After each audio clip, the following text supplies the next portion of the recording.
Hello and welcome to another episode of the Six and Out podcast powered by Sports News Blitz. I'm Bilal, joined by Dejan, and after a month of action, the Ashes is finally over with Australia winning 4-1.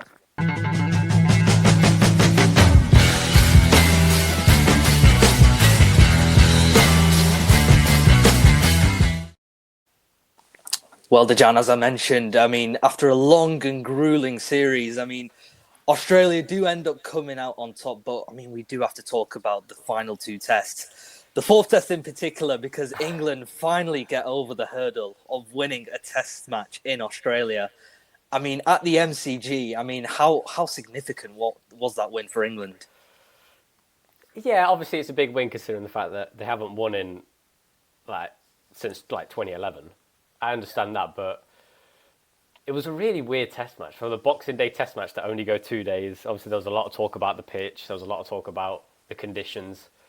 But obviously a great moment for England, the fact they got the win. I feel like it's overshadowed and kind of papered over a lot of the poor cracks, we'll say, of the series.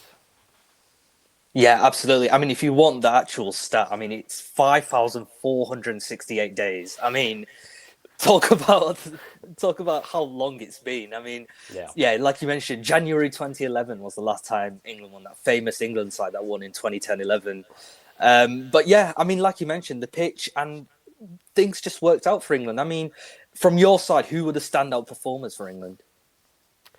Well, I think Bethel, especially in the fourth innings of the second test, like making sure he's got in that score to chase down. Crawley scored a few runs as well. But obviously the bowling wise, Josh Tong, I think it's the first innings. Yeah, he took 5 in the first. I think just the pace bowling lineup in general really stepped up even in Jofra Archer's absence.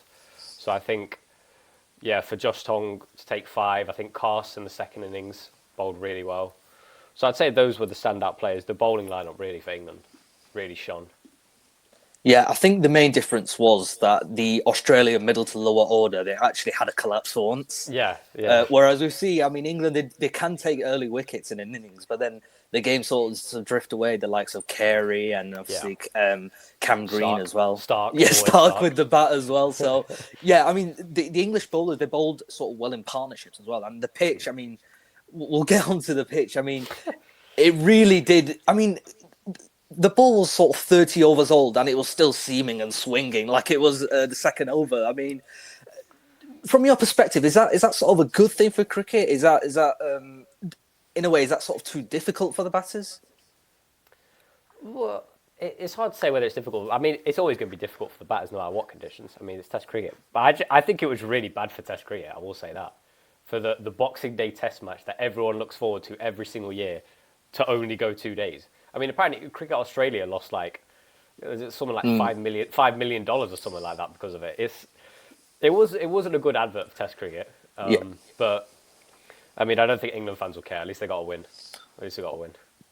Yeah, absolutely. And given the fact it's the second test to actually go 5 days, I think that sort of just quick nature, in a way, it suits England. Because I know the first test in Perth, that's probably where England got the closest the first time. So the fact they managed to pull it off and to... it got nervy towards the end. They made it difficult for themselves. Yeah. They only won by 4 wickets. Stark nearly... when he... I think it was in the first over he had that drop catch off his own bowling off Duckett. And I was looking at it, I was like, if that catch gets taken, Stark could... he did the best he could, to be fair. They made it difficult for themselves, England. They have all series. Their batting hasn't been, great. It really hasn't. It definitely helped. I think it was Crawley and Duckett managed to get the highest partnership in that second innings. I think it was, I've got it here, 50 plus runs, which it's not the greatest, but it definitely helped, especially chasing a low target. Yeah, that's an all-time high. Yeah, definitely. And then, as you mentioned earlier, Bethel coming in for Pope for the final 2 tests, he definitely stood up and you felt his solidity at number 3, which in a way sort of translated to the rest of the batting order. Yeah, definitely. I think it's good. It's been a breath of fresh air, his kind of performance, because the thing is, we know what a talent he is. We've said that a lot, but I think just the way he was playing good cricket shots, and he didn't like overcomplicate anything. You know, really good cut shots, cover drives, on drives. He just played really well for a number 3, and he played the textbook like Test cricket shots, whereas England's number 3 before that was not really doing that, Ollie Pope. But Bethel in obviously the 4th Test and the 5th Test, we'll talk about it. Really enjoyed the way he played. Yeah, absolutely. And from an Australian perspective, obviously they had Jai Richardson come in because Pat Cummins, he's sort of nursing an injury. He had to miss out on the 2 tests. I mean, it was difficult for them because given the fact that Cummins' record at the MCG is probably bar to none, and the fact that the Australian bowlers they didn't quite step up. I mean, we talked about Mitchell Starc with the ball. I think he sort of tailed off the second half of the season. Not to say he was bad or anything. I mean, to be fair, he's probably warranted it the way. Oh yeah, definitely. Yeah. But it's just the sort of environment and how things played out. It literally is. I think it just suited England to a T, even if it was like, just gung-ho cricket in a way. I think Australia kind of, especially in the 4th Test, they just took their foot off the gas a little bit more. I think the way some of the batters got out, they kind of just felt like I think it was Cam Green. If he got off to a really good start and he just like played a really bad just a really bad like dab to third man straight to field, straight to slip. And it was like you could just tell, looking at their reaction, they were like they didn't give a shit about this test match. They were just like yeah, you know, we just showed up. It is what it is. Just took our pay and that was it. But at least they already won the series, so they probably warranted and deserved that. Yeah, and an interesting stat: Steve Smith as captain. It's actually the 3rd time he's ever lost as captain in Australia, which is quite significant. So the previous 2 times were against South Africa in 2016-17 series, and then now. So it goes to show how dominant Australia have been at home. And honestly, even with the series one, in the back of their heads, they'd be kicking themselves that they managed to let England win this one. Yeah, well, I mean, that Australia team's always going to be damn tough at home, especially with that bowling lineup. That bowling lineup for so many years was so good. I mean, even Steve Smith himself. I mean, him and Warner for a long time really carried that batting lineup. I think on their backs, and you know, it helps the fact that they had such a good bowling lineup as they did. But yeah, they probably will be a bit upset. But yeah, at least they won the series, and in a series where I think a lot of people thought that England would heavily compete, to win 4-1, I think is a real like statement from Australia. Yeah, absolutely. And in a way, I mean, as we've talked about in the previous episode, I mean, England will be kicking themselves that did not manage to get more than one. I mean, just after the MCG test anyway, they had a huge announcement that Usman Khawaja was going to retire, or the 5th test will be his last test. Yeah. I mean, this guy's career, I mean, you could sort of make a movie out of his career, the way it's gone. I mean, the amount of times he's dropped and come back and in all sorts of formats. I mean, in the end, I mean, he's played just under 90 tests. I mean, how much of a servant has he been for Australian cricket? He's been a great servant. I think his career is a very good, message to just say, never, give up in any situation. Like, for so long, he was the number 3 and he was doing okay at times, but he was going through runs of poor form.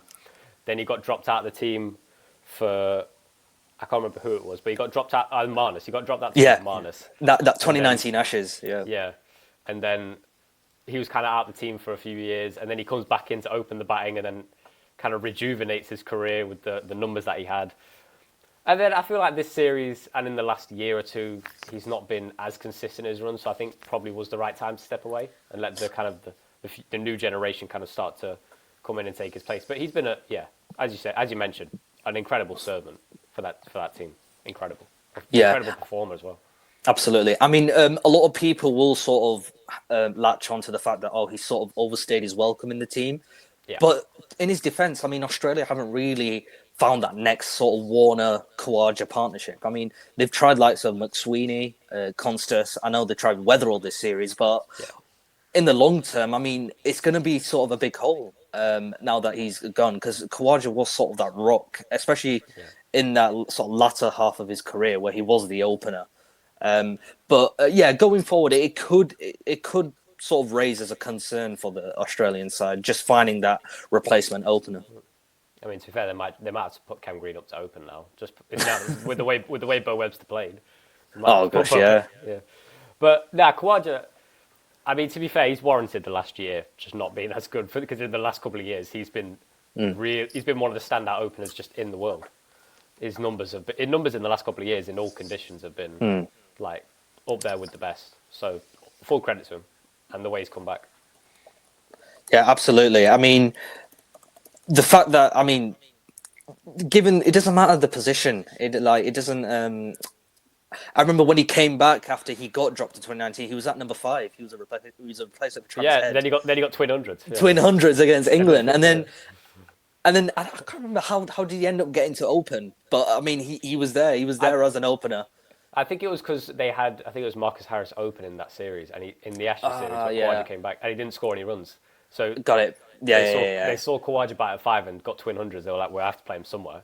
Yeah, and then I remember, they toured Pakistan, and then Khawaja was good there.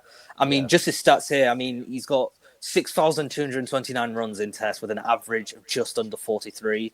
Obviously, that high score of 232 against Sri Lanka, which is actually earlier this year. I mean, 1600s, 2850s, and given the fact he's not had like a clean run in the team, like he's had to be dropped and come back. I mean, those are pretty good numbers. Yeah, definitely. I think, as I said, I think when he first started, like you always knew that he was a very elegant player, and he was really nice to watch when he was in full flow. But you just thought it was like when he was batting at number 3, and he was just kind of middling. He wasn't really like consistent. But then, as I said, in the last couple of years, he's found real consistency, and he's been as I said, one of the standout players, one of the standout batsmen in Test cricket. So, yeah, very good numbers, very underrated numbers. As I said, you don't usually, if you average over 40 in Test cricket, you know, the way, especially with the NU career, you go down as a good Test player. And I think that's what he'll go down as. Maybe not like a legend, but I think he'll go down as a very good player, a reliable player for Australia over the years. Yeah, absolutely. I mean, there's always pressure when you're making your debut, replacing Ricky Ponting, when he did in 2011. So, I mean, he's had quite the career, and then obviously, in a way, his career can sort of be divided by two halves. I mean, when he got dropped in 2019, he was on 44 tests. Yeah. And then when he came back, he played another 44 tests. So, in a way, it's sort of like the perfect second half of his career. And as I said, I think he said. It was on that Test documentary thing. I think he said that when he got dropped in 2019, he thought his career was over. Yeah. But then, as I said, full credit to him, the way he's come back. Yeah. You know, it takes a lot of guts to do that, and to come back after a couple of years out when you thought your career was over, and then to play for another 4 or 5 years. You know, that's some serious guts. Yeah, absolutely. He definitely earned a lot of people's respect just the way he's come back and what he's done. Yeah, absolutely. And I don't know if you watched the preview of the 5th Test where he made like a press conference announcing his retirement. And he even said that he was willing to retire after the India series last year. But the coach, Andrew McDonald, said, no, we need you. We need you as an opener for the next Ashes. So it just goes to show how valuable he is to the coaches, where even he himself admitted that he wasn't in the best form and was ready to retire. So I think the stage and everything, how it played out, it was sort of, in a way, sort of the perfect storm. And now his career's ended. So all the best to him in the future. 100%. I mean, as I said, I think they've been struggling the last couple of years to find openers. I think they got a bit lucky this series, the way Travis Head's played, that he's pretty much nailed on opener now. But as I said, for a couple of years, they didn't have that opener to play alongside Khawaja, and they needed it. So, yeah, all respect to him. Hope he has a good post-retirement, life. Yeah, absolutely. And then we'll move on fittingly to the SCG test. In a way, I mean, it does go all 5 days, but it draws... finally. It draws great parallels to sort of the second test, the pink ball test in Brisbane, where England, they get to around 350 plus with the bat, but then in the second innings, they let Australia... It's not as if Australia batted extremely well, but they just let Australia drift to 500 plus. But, I mean, just on that first innings, Joe Root, we thought he was a one-and-done test centurion in Australia, but he manages to get the second one. How big was that for him and for England? Again, about time. It's not that. Just that series, England's batsmen in this series, they haven't been great, but it's important for Root with the fact that there's still a lot in his career to play for. He still needs to catch up to Tendulkar's record. I think now he can. I think he's got over 40 Test hundreds now. Something like that? Yeah, I'm just going to have a double check for you. I think you're right. 41 Sure. now. Yeah, 41. 41. Yeah. So, he's catching up to Tendulkar's 100 record. So there's still a lot to play for him in his career. I just think this whole series, the batsmen have really kind of struggled. Yeah. But great players, they shine through. They shine through tough times, and Joe Root's a class player. And the way he played as well, that was a classic Joe Root innings. Didn't try and overhit the ball, didn't try and play any eccentric shots. He just played his game, natural game, and that's why he scored runs. And that's maybe a lot of the other players could learn from that, because they play the aggressive cricket and just get out. Yeah, and that partnership with Harry Brook, I mean, we've been calling for that. We're calling for England to sort of just stabilise in the middle and build big. And Harry Brook, how he's going to play. He's going to be erratic. It looks good when it pays off, and it did in the first innings. But in a way, are you sort of surprised that Brook and Root and sort of that middle order, they haven't had enough of them sort of partnerships? Well, I don't know if it's surprising, but I think it's surprising if you look back at it before the series. I think we all thought that with the way they were playing, they were going to. But I feel like there's just something about this series. They feel like they've gone over the top with it. Remember the fourth test, the first ball that Harry Brook faced, when his team was out on the backs against the wall, and he's coming down the track and swinging from the hit first ball, and it's you don't really see him do that in the first ball of an innings. You never really see him do that ever. So I don't know if they're trying to go over the top with it. But I think after the first couple of tests, when you saw the way that they were getting out and the way they were playing, you kind of expected that to happen the whole series. And the last test, they got a good partnership together, but again, it's too little, too late, because the whole series they've been trying to just overhit and over baseball pretty much, which just hasn't worked at all. Yeah, absolutely. And that partnership was sort of crucial just to get England close to 400. I think it was a 150 plus run partnership. But in the second innings, Travis Head literally just said, "Hold my beer," as he got to 163 as an opener. I mean, we can't speak good about this guy. I mean, it doesn't matter the position. I mean, 300 now, isn't it? 300. Yeah, literally. In the series, I mean, he scored. I think it's 500 plus runs in a series for the first time as well. I think it's 600. I think he scored 600. So, yeah, he ended up getting to 600. So incredible performer. And the fact he's done it as an opener in Test cricket. I mean, I know he does open in white ball cricket, but yeah, you talked about earlier with Khawaja. It's not easy to open as a red ball batter. And the fact he's just done it and make it look like they're playing ODI sometimes. I mean, full credit to the way he's played. Yeah, 100%. I mean, you score 600 runs in a series, in an Ashes series, you're going down in history. It's just the way it is. And again, it's different to so many other players, because as I said, Travis Head's not tried to overhit anything. He's just played his game, and his game is naturally aggressive. And the reason why he's been successful in the last couple of years, especially in Test cricket, is because whether he's been batting at 5 or opening the batting like he has in this series, he's played his way, and he's played the same way throughout. And I think opening the batting, as I said, has helped him a lot in terms of, obviously the ball's a lot harder. So, it's easier, if you strike it well, it's easier, it's going to travel a lot further. So that's helped him a lot. But, yeah, I mean, to score over 600 runs and play the way he has, especially after the first test when he only went to open because of the injury to, I think it was Khawaja, wasn't it? Yeah, it was. Yeah, I mean, it's like a perfect storm. It's like Marnus getting that concussion sub a few years ago. Yeah. And then getting that run. It's purely by coincidence or accident. It always works out for them. It always works out. Does. It doesn't matter. Yeah, it does. But Which is credit to them, because they are adaptable. Yeah, exactly. When you get that opportunity, you've got to take it. Yeah, absolutely. And then his aggressive nature, perfect. Yeah, literally. And then we saw Steve Smith. I mean, him being at the SCG's own ground. I mean, he wasn't going to miss out. He gets another ton. I mean, just to add more misery to England. But on the England front, I mean, to be honest, I think they made the wrong call bringing Matthew Potts in, because the way he was bowling. I mean, I thought Brandon Castle was bad in the first 3 tests.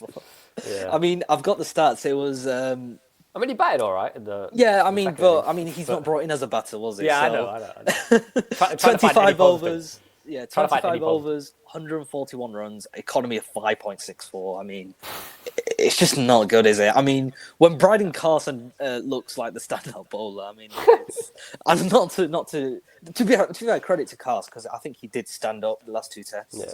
He finally got it right, but I think Tong's been the real standout in the last two tests. yeah. I think Tong being there has actually helped Cars, which is what you 100%. need. It's what you need sometimes.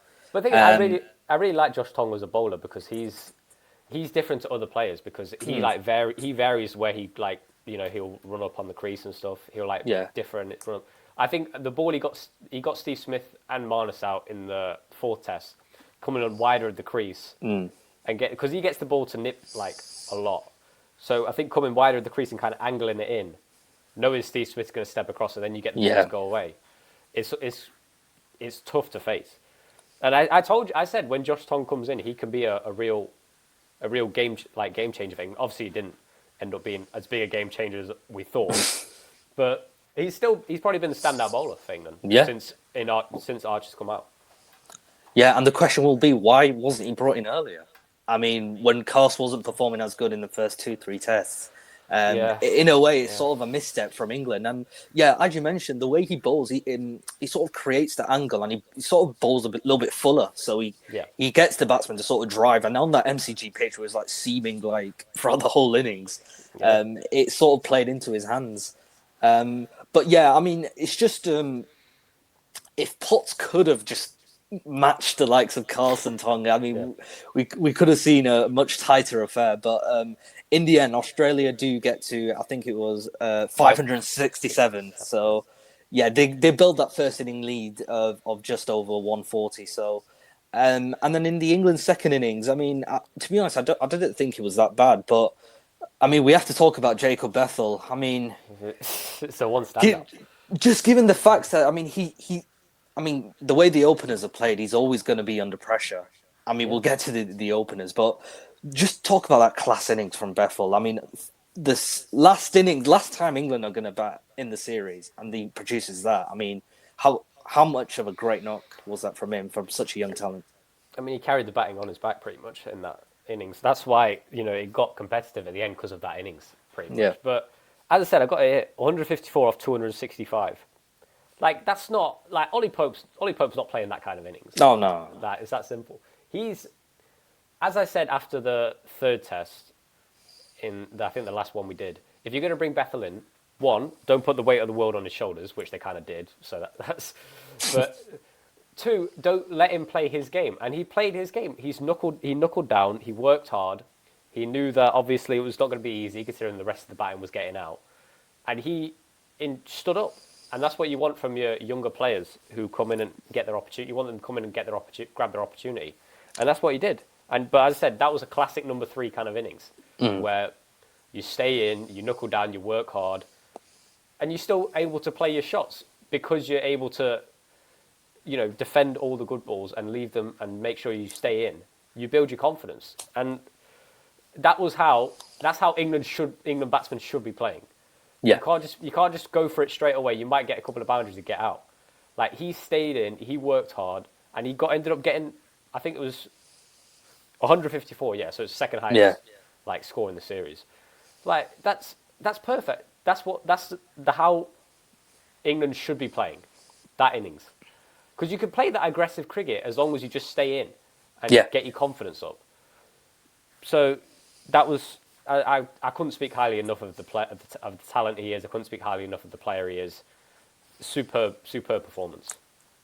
Yeah, I mean, as you mentioned, it's about staying in, especially in Australia. Of all the countries you're playing, I mean, it's gonna have to be a grind. And then we've talked about this many times. That I mean, the way England do want to play in England may work.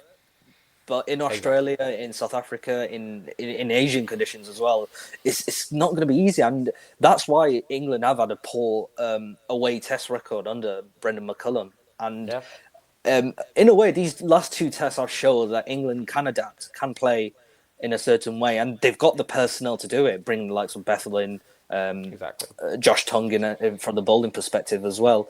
But just on that fifth innings, I mean, I want to focus on the openers, Crawley and Duckett. I mean, Duckett's score of 42 was the highest, believe it or not, throughout the whole series. I mean, in a way, I mean, it's been a letdown, hasn't it? I mean, it's like when Crawley does well, Duckett has to get in single-digit scores. I think, I don't know if it is, but I think Crawley and Duckett might have the most single-digit scores in a 5-test series. So, I need to check the numbers, but I think it's that bad. So it's when Crawley does well, Duckett gets out. When Crawley doesn't do well, Duckett still doesn't do well and gets out. Yeah. I mean, as I mentioned, that first innings was the highest partnership, and that was, 51? I mean, it's just not good enough, is it? No. Your opening batsmen, as I said, you need them to get you off to good starts, because if you keep relying on... And that's one thing I will say in defence of the Joe Roots and the Harry Brooks and other players. Like, if your opening batsmen aren't getting you off to good starts, you have to keep coming in consistently to keep trying to save your team and help your team. You're not going to be able to do it every time. It's just that simple. And like, Duckett, it's weird. Duckett has had a really weird series. So stuff obviously that's gone on off the field as well. But on the field, he's just like, I don't really know. It's hard to describe the way he's played. Like, at times he's gotten off to good starts and he's just found weird ways to get out, and sometimes he's just gotten out really cheaply. But for your highest score to be 42 in a 5-match Ashes series, like, that's not, you can't accept that from your opener. It's just that simple. And Crawley, I mean, Crawley's been decent, but again, I feel like he's found some strange ways to get out. Stark's kind of taken advantage of him a little bit in this series, but then again, Stark's taken advantage of everyone in this series. Yeah. So it's tough to talk about both openers, because they haven't really given England fans much to write home about, apart from maybe Crawley a couple of times, but Duckett's just been all over the place. Yeah, absolutely. I mean, I've got the stats for Crawley here. I mean, 270 runs at an average of 27.3. I mean, it's just compared to the counterpart openers like Travis Head. I know Jake Weatherall did have the best of the series. I mean, he did okay, but I think he sort of tailed off towards the end. But it's just not good enough if you want to compete with your counterpart 100%. Opener, which is Travis Head. Yeah, 100%. And it just wasn't good enough in my opinion. And I think he did have a high score. I forget which test it was, but he had around a high score of 76, 77. Was it the third test when he got 80? I think it was. Yeah. Crawley. I think it was that. Yeah, it was that. But yeah, I mean, like you said, you just want to see more from the openers. And as you mentioned with Bethel, him sort of staying in, the openers could do that. I mean, we've talked about with Travis Head, that controlled chaos, picking out the bad balls. But these guys are going after every ball, and that's just not feasible. As I said, I go back to it. As I said, when Harry Brooks said, like, I'm trying to work hard on not playing as many shots and stuff. That has to be a mentality thing, surely. That has to be a mentality thing. Oh, yeah. You say you have to work hard not to play those shots. Because it can't be that difficult to not play those shots. But clearly, it's just been, like, trained in their mind the last couple of years that they have to kind of do that. So they have to, even if they don't want to, they still feel like they have to. But like, it's been really weird. Like, just the way the England batsmen have like gotten out in this series. They've just found weird ways, strange ways to get out. And even if they've got off to good starts, as I said, they have to feel like they have to keep going, and then they get out anyways. So it's like, you're not finding a middling point. You're not like staying in. So. It's been a bad marker for Test. It's been a bit of a bad marker for Test cricket, I think, the way England played in this series. Because I think after the year that we had, obviously had that incredible India versus England series, and I think it could have ended 2025 off a good, perfectly for Test cricket if this Ashes series was competitive. But yeah, England batsmen just haven't been anywhere near up to it. Yeah, absolutely. I think the main thing is as well the amount of wickets in clusters, especially in the middle overs. It's like sort of the mini collapses, and then just when you think Australia's out of the game, they come back into the game. It's too much inexperience and too much head loss in terms of batting as well. I think that's where England lost the fifth Test match late on day 4 when they had that. They let Bo Webster take 3 wickets. Is Bo Webster actually a spinner? No, I'm pretty sure. I'm surprised they didn't talk he's a about it, pace bowler. Yeah. Yeah, no, because I think the pitch was showing a bit of turn, and that's another thing as well. I mean, in the MCG's understandable, but in the Sydney Test especially, they didn't pick a conventional spinner, Yeah. which I saw Bashir. start. It's like the first time in like ages. Yeah, I mean, England had Bashir, Australia had Todd Murphy, but then both go with sort of the all-round approach. I mean, Realistically, if I'm Bashir, like, just retire. I'm fuming. There's no point. There's no point. How did you not play the third test? Yeah. And then how have you not played this test? Yeah. How has Bo Webster been probably the best spinner in this series? Given his height as well, it was funny. How has Bo Webster been the best spinner in this series when the guy's a pace bowler? Like, how? But yeah, it's realistically, ridiculous. as I said, if I'm Bashir, like, either like put a complaint. I don't even know if people put complaints in or whatever, however that goes. But I mean, you could talk to the board and yeah, God knows. just retire or just like move to a different country and Yeah. just like say you're going to play for that country. Like, I mean, how? Yeah. How? I mean, in a way, he's like, people were saying his selection in the team when he was playing was a little bit controversial because he hadn't played much county cricket. He was like second choice to Jack Leach for Somerset. Like, even Leach, like what happened to Leach? Yeah, Like, exactly. He's been forgotten all of a sudden. Yeah.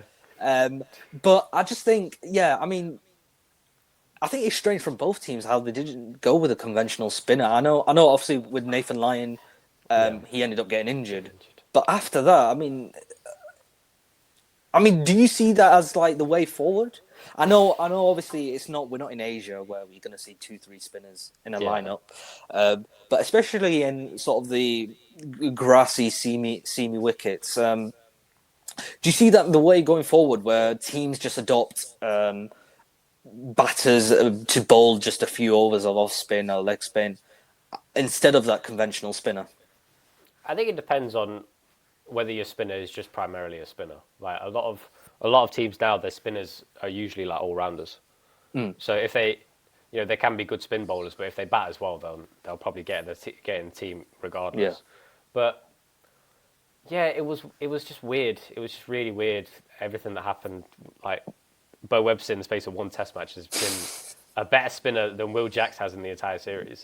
And like even Bethel, like Bethel's been a better spinner than Will Jacks. Yeah. Like Jacks has just been for a lead spinner. I don't really know how to describe it. It's just really poor. But I don't think that's the way forward. It shouldn't be the way forward. Like if it's turning tracks, there's no point playing all pace bowlers when it's a turning track. You know what I mean? But yeah, England selection-wise, as I said, they've gotten it completely wrong in this series. Oh yeah, completely wrong. Yeah, and then we talk about Australia, how they've had to adapt with like Cummins out, Hazelwood out. I mean, just bringing bowlers in and out, and then changing the batting order. I mean, they've arguably had more problems than England, and they, in a way, it doesn't even look like that, given the way they played and how the players have stood up. But just on the staying on the topic of spin, I mean, given the fact Bethel, he actually got the wicket of Travis Head, that LBW, to dismiss him when he was on 163. I mean,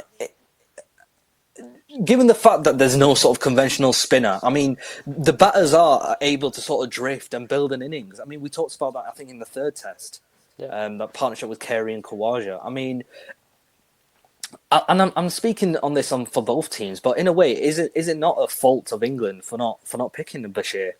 Looking back now, given the fact that Jacks, he hasn't been that impressive with the bat. Bethel, I mean, you have to keep Bethel. But given the fact, they'd look back and they'd think you'd have to put Bashir in. Yeah, 100%. Or just anybody, any spinner.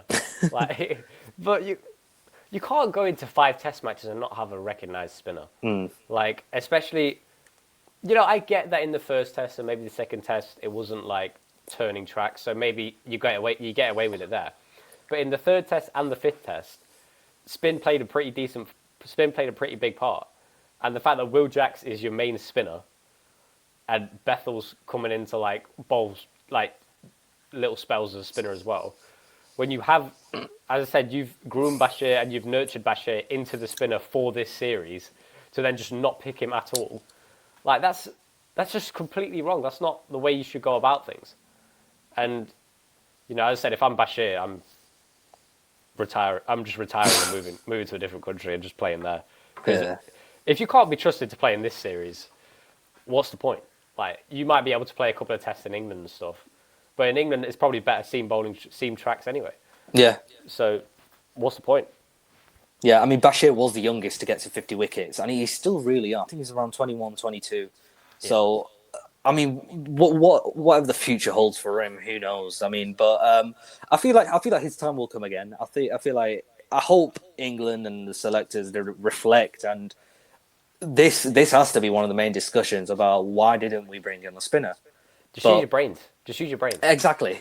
Exactly. Another sort of missed point or missed sort of opportunity for England was the catching. I think Australia far and above outclassed England. I mean, just in that fifth test, I forget who dropped Travis Head deep in the boundary. Will Jacks. Will Jacks, yeah. He's not had a great series. He's not. No, we've had a great sort series. of slandered him. But yeah, I mean, the catches throughout the series. I mean, how disappointing has it been for England? And in a different scenario, in a different world, I mean, if those catches are taken, we could see the scoreline flipped in England's favour. Yeah. As I said after the third test, fielding usually is the measurement of how your team is doing. But yeah, it's just, as I said, it's tough when you drop that many catches and stuff. That when your bowlers work so hard for opportunities, and we criticise the England bowlers a lot, but they work so hard for opportunities against a decent batting lineup, and when the opportunity comes, you put it down. Like, it could just mentally just destroy you as a bowler. Like, the fact that you've worked so hard to get a wicket, and then it just hasn't, and then you don't get that wicket. It just it could just mentally I mean, you saw Bryden Carson in the fifth test with that nick that they didn't give. I think it was the weather. Oh, yeah. And then I don't know whether it's because he played all 5 test matches and the frustration just poured over, but he looked like he wanted to hurt that umpire. I was worried for that umpire's sake, but as I said, it could just really build up as a bowler. You work so hard, and then the opportunity comes, and then they drop it. Frustration could just, as I said, something like that, an LBW decision that doesn't go your way, or a nick that doesn't go your way. It could just mentally just destroy you as a bowler. Definitely. And I know, Australia, they got lucky with a few umpire call decisions, especially when they were bowling. I mean, it's just that sort of luck that you need. But in a way, you create that luck, having that pressure, building that pressure. And England, I mean, every time they drop a catch, the pressure just gets thrown out the window. And then Australia, they get another life. They get an extra 30 runs from what they should have. And then, that's how Australia managed to score 500 plus both times, I think. Yeah. So you think Ben Duckett will kill for 30 runs? You know what I mean? He's not. He'd kill for 30 runs. No, true. He ain't getting drop catches because Australia are dropping catches. It's that simple. To be fair, it's ironic. It's ironic because Duckett's probably been one of the better England fielders. With the bat, did he drop? He dropped that catch in the second innings. I can't remember. It might have been Bryden Carson off Carey, I think it was. Yeah, he was. Yeah, but as I said, fielding usually, if you're not fielding well, then it usually reflects on you as a team. It's just pretty much just summed up what England have done in this series, which has just been completely out of it. Yeah, and then just on the scoreline then 4-1. I don't think any of our predictions were right. Actually, I did say 4-0 Australia after the first. So I should have just given England one. I said England win. You said, I think, what did you say? 3-2 England or something? I don't know. I don't know. It's 3-2. I think it might have been 3-1 or something. I think it was 3-1. Oh, okay. So I think I was just purely going off form and stuff. Yeah. Form and the fact that England had a more solid team before the series. Yeah, and you're not delusional to think that in a different scenario it could have been England's Ashes, but as we mentioned, the flaws that have unfolded in front of us. I mean, it's just been difficult. But I think just for this final part, then I think we should do a combined 11. We'll go through each of the. We'll see how much Australian players end up or English players. This won't take. I don't think this will take long. I don't think it'll take long.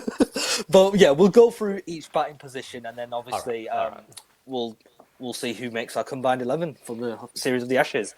So All I right, think so who's Travis Head opening with? yeah, okay. Let's right. First off, Travis Head or Zach Crawley.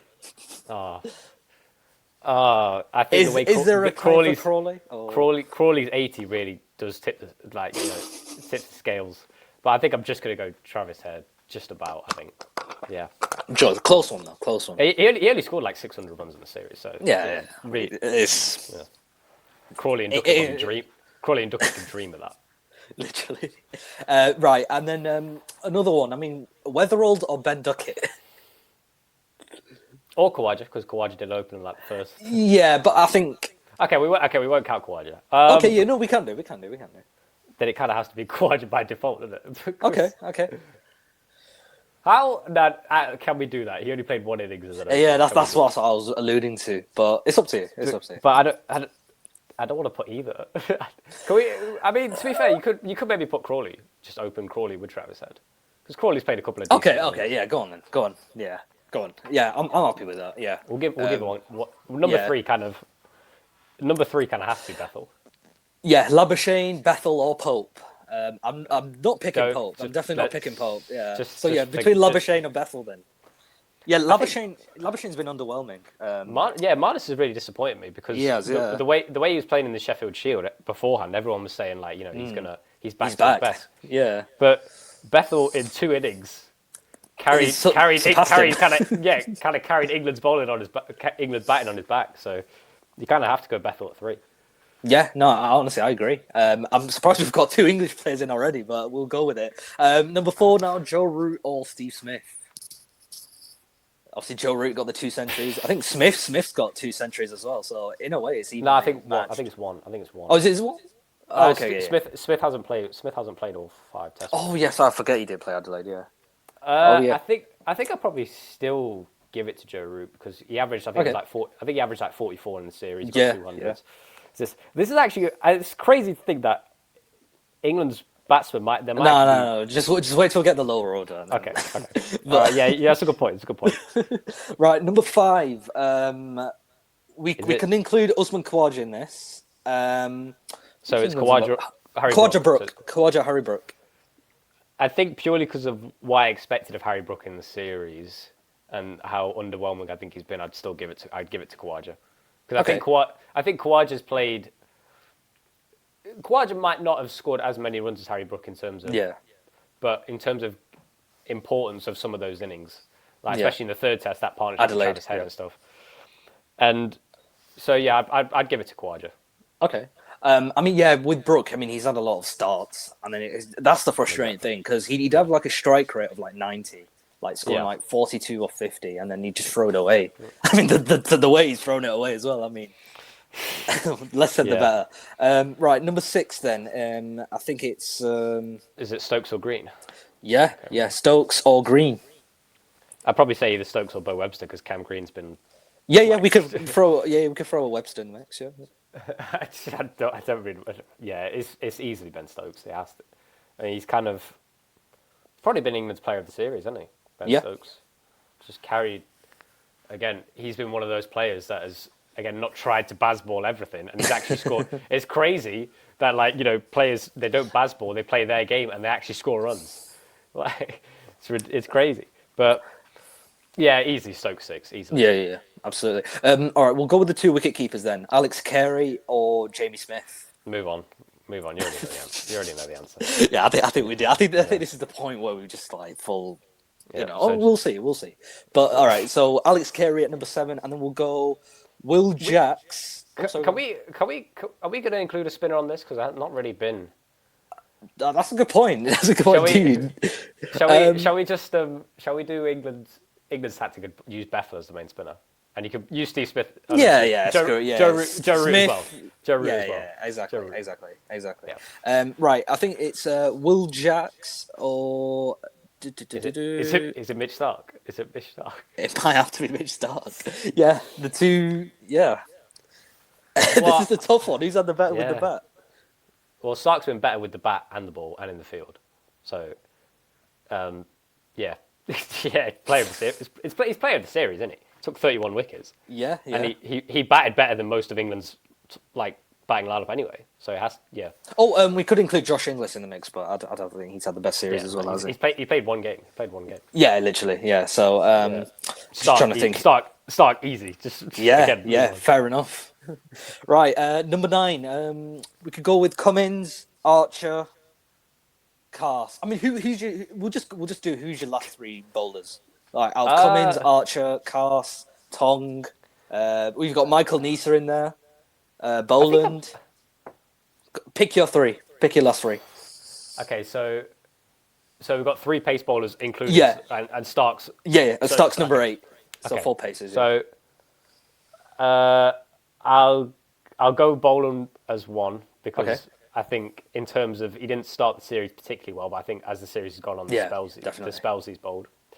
I as good as he was in the 3rd test, I can't pick Pat Cummins because he only played 1 test, so I can't. I'm going to be nice to England and give them 1 pace ball. I'm going to give Jofra Archer the. Yeah. Do you have to? You have to. I think he carried. I think he carried the England bowling on his back pretty much for the first 3 test matches. I think if Tong had played more, I could have maybe put Josh Tong in there. But the final pace bowler, Nisa, Doggett's there. I think it's either between Nisa or Atkinson. Cast, Atkinson, I don't think I can include Cast some of the times I've seen him bowl. No. I said I think Tong's a strong shout as well, but he only played 2 test matches, so it's hard to. Even like the Doggett, Nisa actually ended up playing 3 as well, so I think Nisa's a good shout. I think I'll go for Nisa again. He's batted better than most. Oh yeah. Most of England's top order players. So got that depth in there. So what's fine total then? So how many English and Aussie players? So we've got Crawley, Root, Archer, Bethel, and then did we have 1 more English pacer with Archer? I don't think we did. Did we? No, we didn't. So 4 English and 7 Australian. Hey, you take that. Yeah, it's not bad. After a 4-1 scoreline, you don't mind that. So, what do you think of the combined 11? I mean, I'm sure the viewers will have a different view, but I think it's a weird one because like the players are so one-sided in terms of like. No one's going to compare Travis Head to Ben Duckett, are they? And say, Ben Duckett easily goes in. Yeah, so we've had a few where it's like just move on. It's essentially just whoever's done half decently in this series, it's gone in because everyone else has been good. So I think it's a fair enough combined 11. It's just the players. It's just, as I said, England players. You do half decently, you're probably getting in this team because as much as we like to say it, Australia haven't been great in this series. I really don't think that. I think they're the main 3, Stark, Carey and Travis Head. They've been the main 3. They've been kind of in every test. They've been the 3 players that have kind of carried the bowling on his back, the team on their back. And even in the 4th test that they lost, I mean Stark did pretty well in that 4th test anyway. He did the best he could.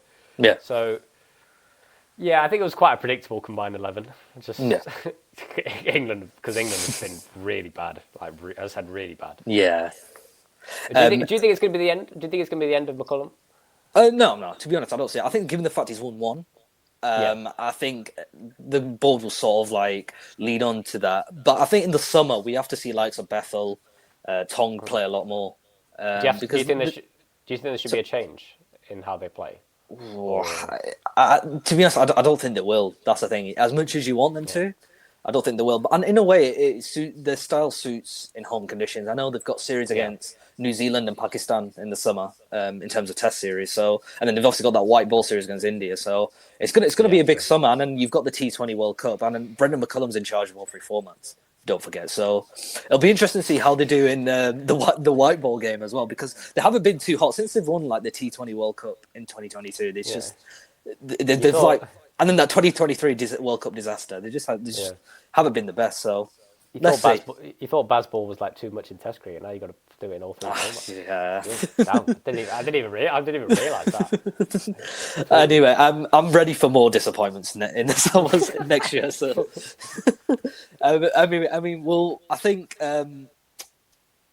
think we'll call it there. I mean, like I say, it's been a pleasure to do the amount of episodes we've done. I mean, we've covered the ins and outs of the Ashes across the 5 tests. I mean, any closing words on your behalf?